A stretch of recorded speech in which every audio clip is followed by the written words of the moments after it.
ఈ సందర్భంగా నాకు ప్రత్యేకించి ఫోన్ చేసి గౌరవ ప్రధానమంత్రి శ్రీ నరేంద్ర మోదీ గారు నాకు ఫోన్ చేసి పరిస్థితి గురించి వాకప్ చేసి ఆయన అక్కడ సింగపూర్ మనకి ఇండియన్ హై కమిషనర్ కూడా వారు తెలియజేసినందుకు మనస్ఫూర్తిగా ప్రధానమంత్రి నరేంద్ర మోదీ గారికి నా హృదయపూర్వక ధన్యవాదాలు తెలుపుకుంటా ఉన్నాను. అలాగే మీటింగ్లో ఉండగానే నారా చంద్రబాబు నాయుడు గారు గౌరవ ముఖ్యమంత్రి నారా చంద్రబాబు నాయుడు గారికి ఫోన్ చేసి కూడా వాకప్ చేశారు. వారికి కూడా నా కృతజ్ఞతలు తెలియజేస్తాను. అలాగే నారా లోకేష్ గారికి కూడా ప్రత్యేకించి ఫోన్ చేసి అడిగారు. అలాగే హోంమంత్రి అనిత్ గారు కూడా అడిగారు. అలాగే కేటీఆర్ గారికి కూడా నా ప్రత్యేకమైన ధన్యవాదాలు తెలియజేసుకుంటున్నాను.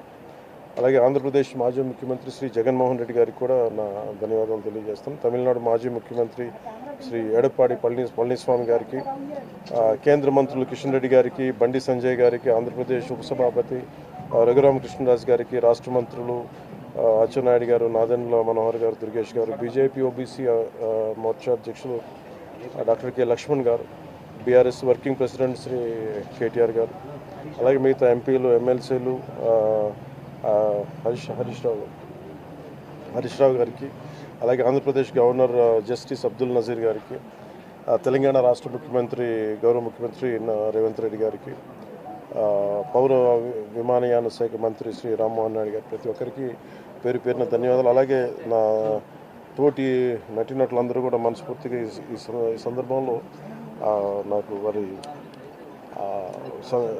వాళ్ళ సందేశాన్ని నాకు తెలియజేశారు. వాళ్ళ గుడ్ విషెస్ చెప్పారు. మనస్ఫూర్తిగా వారందరికీ పేరు పేరున నా ధన్యవాదాలు తెలియకున్నాను. అలాగే నా ట్విట్టర్ అకౌంట్ ద్వారా, మన పార్టీ ట్విట్టర్ అకౌంట్ ద్వారా అందరికీ నా ధన్యవాదాలు తెలియజేస్తాను.